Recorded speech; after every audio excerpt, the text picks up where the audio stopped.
रात गहरी हो चुकी थी। गांव की गलियों में सन्नाटा पसरा था।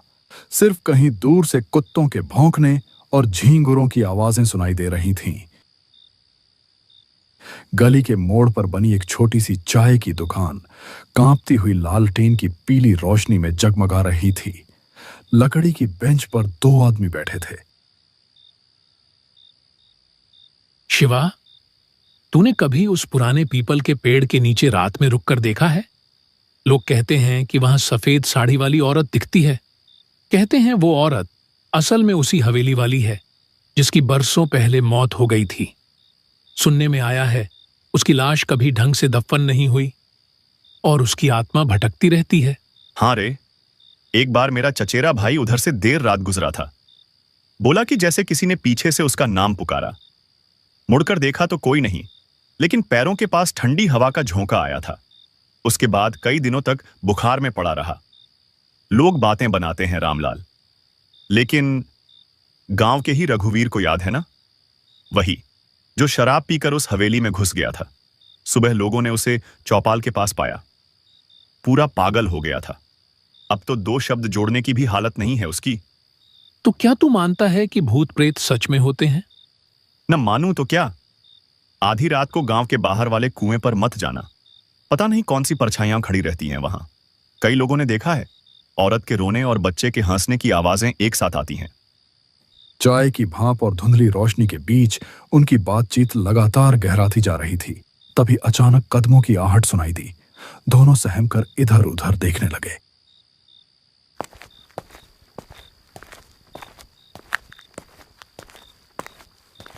गांव के सन्नाटे को चीरता हुआ उनका तीसरा दोस्त वहां आ पहुंचा। उसका चेहरा थका और बुझा हुआ था, मानो किसी अनजानी यात्रा से लौटा हो। वह पास आकर बैठ गया। कुछ देर का सन्नाटा छाया रहा। अरे तू आ गया, चल अब माहौल बनेगा। तू ही हमें कोई डरावनी कहानी सुना दे। तू तो हमेशा ऐसी कहानियां सुनाता है कि नींद उड़ जाती है। ठीक है, लेकिन ये कहानी मेरी अपनी नहीं है। ये मेरे एक दोस्त के साथ घटी थी और उसने मुझे सब कुछ वैसे ही बताया था। सच में? क्या हुआ था उसके साथ? वो कहता है एक रात वो अकेला घर लौट रहा था। रास्ता सुनसान था, चारों तरफ सिर्फ अंधेरा और ठंडी हवा चल रही थी।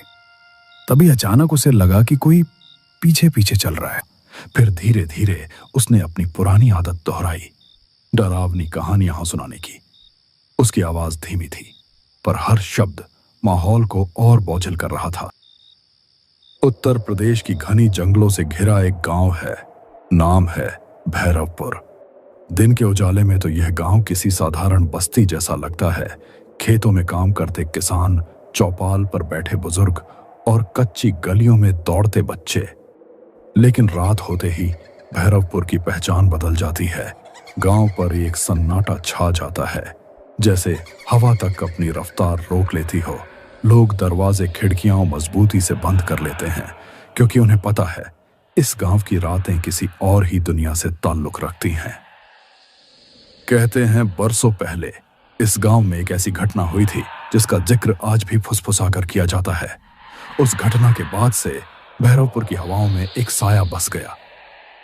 कुत्तों का एक साथ रो पड़ना, पुराने पीपल के पेड़ से आती कराहटें और उस सूखे कुएं के पास सुनी जाने वाली औरत की चीखें। ये सब किसी भ्रम का हिस्सा नहीं, बल्कि इस गांव की सच्चाई है।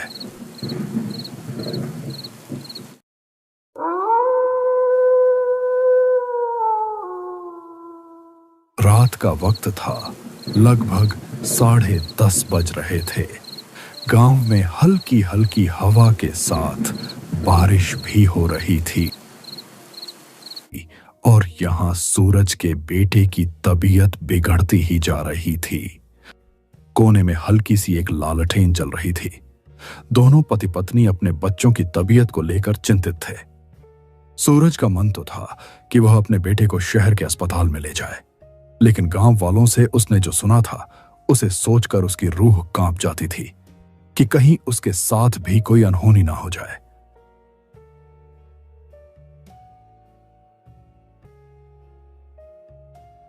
सुनिए जी, बाबू की हालत बिगड़ती जा रही है।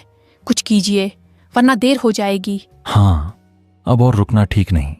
मैं बाबू को लेकर साइकिल से ही शहर के अस्पताल निकलता हूँ। अकेले? रात का वक्त है जी, रास्ता सुनसान है, मुझे बहुत डर लग रहा है। डर मुझे भी है, पर बाबू की जान से बढ़कर कुछ नहीं। चाहे रास्ता कैसा भी हो, मैं उसे शहर जरूर ले जाऊंगा। हिम्मत रखना। तुम घर पर बाबू की मां बनकर दुआ करना।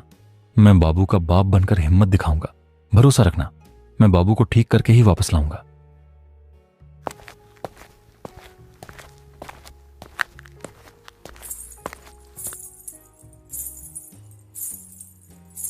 उस रात एक पिता अपने बेटे की जान बचाने के लिए एक ऐसे खौफनाक सफर पर निकल पड़ा था जहां कदम कदम पर खतरा था। इस गहरे अंधेरे के बीच साइकिल चला रहे सूरज के मन में डर बढ़ता जा रहा था। इस डर का कारण था शहर की तरफ जाने वाला यह इकलौता रास्ता। बारिश अब और तेज हो चुकी थी। बूंदें सूरज के चेहरे पर पड़कर जैसे उसे बार बार चेतावनी दे रही थीं, लेकिन उसके पास ठहरने का वक्त नहीं था। बेटे की सांसें भारी हो रही थीं।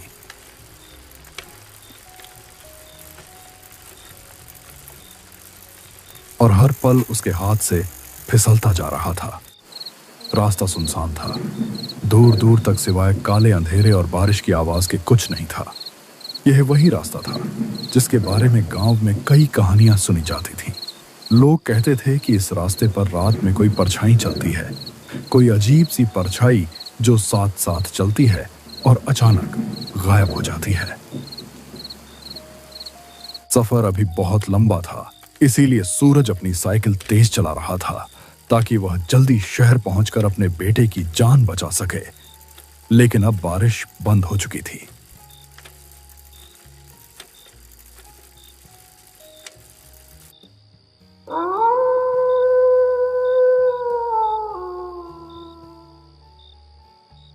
थोड़ी दूर आगे जाने पर सूरज को रास्ते में एक औरत बैठी हुई दिखाई दी।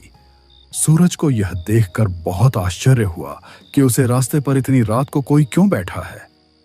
बेटा जरा रुक जाओ, ये टोकरी भारी है, मेरे बूढ़े हाथ कांपते हैं, उठा नहीं पा रही। अम्मा, मेरा बाबू बीमार है, मुझे जल्दी शहर पहुंचना है, वरना उसकी हालत और बिगड़ जाएगी। माफ करना अम्मा, अभी मेरे पास जरा भी वक्त नहीं है। अरे तू तो नेक लड़का लगता है, मेरी मदद कर दे बेटा, तेरे सिर पे दुआ रहेगी। ठीक है, आप अकेली हैं इतनी रात को। अच्छा बताइए कहाँ रखना है टोकरी, मैं उठा देता हूं। सूरज टोकरी उठाने की कोशिश कर ही रहा था, तभी उसने देखा कि वहां तो कोई है ही नहीं। उसका दिल जोर जोर से धड़कने लगा। हे भगवान, ये मैंने क्या देखा? अभी तो यहीं खड़ी थी अम्मा, फिर अचानक कहां गई? नहीं नहीं, ये जगह ठीक नहीं है। डर और बेचैनी उसके चेहरे पर साफ झलक रही थी। वह तेजी से साइकिल पर चढ़ा और अंधेरे रास्ते में भागने लगा, लेकिन किस्मत जैसे उसका साथ छोड़ चुकी थी।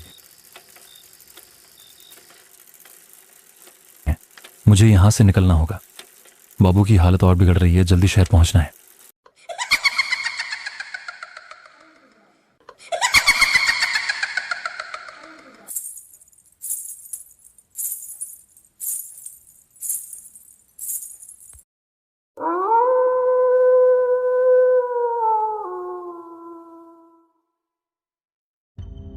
अचानक उसकी पुरानी साइकिल की जंग लगी चेन जमीन पर गिर गई।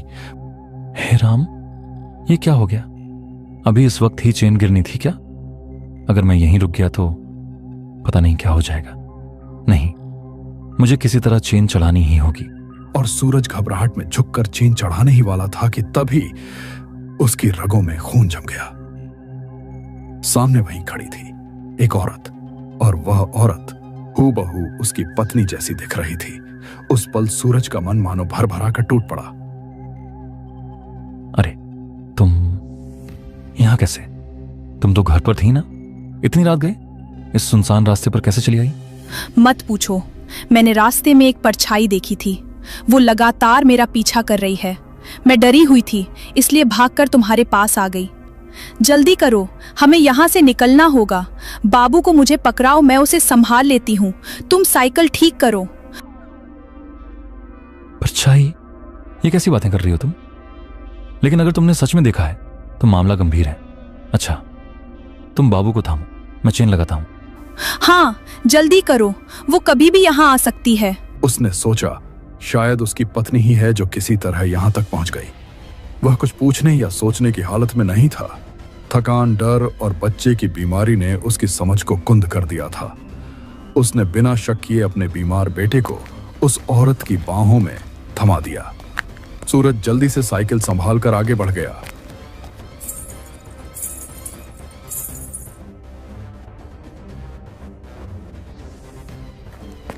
लेकिन कुछ ही दूरी तय करने के बाद उसके मन में अचानक अजीब सा खटका हुआ। उसने कांपते हुए पीछे मुड़कर देखा और यह नजारा उसकी रूह तक को चीर गया।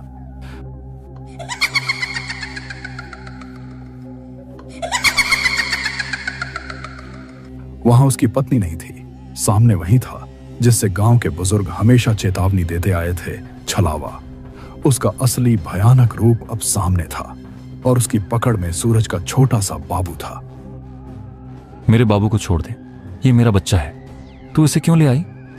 ओ मां, मैंने तो तुझे अपनी पत्नी समझा था। आंसू बारिश के कतरों के साथ मिल गए और उसकी दौड़ती हुई सांसें पागलपन की हद तक तेज हो गईं। वह ठोकर खाता, गिरता, फिर उठता और भागता रहा। उसके सीने में सिर्फ एक ही बात थी, किसी भी तरह बाबू को बचाना है। डर अब भी था, लेकिन उस डर के नीचे छिपा पिता का हौसला कहीं ज्यादा बड़ा था। मेरा बाबू मुझे लौटा दे। नहीं, ऐसा मत कर। मैं तुझसे हाथ जोड़ता हूं, मेरे लाल को कुछ मत करना, उसे मुझे दे दे। सूरज बेतहाशा अंधेरे में अपने बच्चे को ढूंढ ही रहा था। उसके कदम कांप रहे थे, दिल की धड़कनें तेज होती जा रही थीं। तभी उसकी नजर सामने पड़ी। वहां टूटी फूटी पगडंडी के बीच वही चुड़ैल बैठी थी। उसकी गोद में वही बच्चा था जिसे सूरज अपनी जान से भी ज्यादा चाहता था। लेकिन उस वक्त उसके चेहरे पर एक रहस्यमयी मुस्कान थी, मानो वह जानती हो कि सूरज का डर अब उसके कब्जे में है।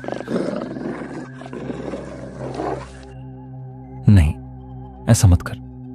मैं तुझसे हाथ जोड़ता हूं, मेरे लाल को कुछ मत करना, उसे मुझे दे दे। हे भगवान, अब मैं क्या करूं? किससे मदद मांगूं? हे भगवान, मेरा बाबू मुझसे मत छीनो। वो तो मेरी सांसों की डोर है, उसके बिना मैं जिंदा नहीं रह पाऊंगा। ओ परछाई, तुझसे मैं डरता नहीं, मगर मेरा लाल तेरा नहीं है। वो मेरी रूह का टुकड़ा है, उसे लौटा दे। अगर मेरी जान चाहिए तो ले जा, पर मेरे बाबू को छोड़ दे। मैं अपनी आंखों की रोशनी भी तुझ पर वार दूंगा। बस मेरा बच्चा मुझे लौटा दे। छलावा ने अपनी लाल आंखें चमकाईं। वह जैसे ही बाबू को चोट पहुंचाने के लिए अपना काला हाथ उठाता, तभी अचानक अंधेरे को चीरती हुई मोटरसाइकिल की तेज हेडलाइट उधर आ पड़ी।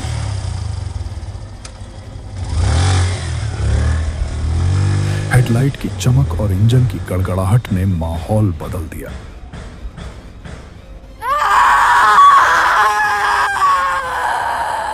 छलावा ने चीख मारी और अगले ही पल धुएं की तरह गायब हो गया। बाबू उसकी पकड़ से छूटकर जमीन पर गिर पड़ा। सूरज ने दौड़कर अपने लाल को उठा लिया, कांपते हाथों में उसे सीने से चिपका लिया और आंसुओं से उसका चेहरा भीग गया। आसमान से बरसती बूंदें अब उसे डरावनी नहीं लग रही थीं, बल्कि जैसे राहत का आशीर्वाद बनकर बरस रही थीं।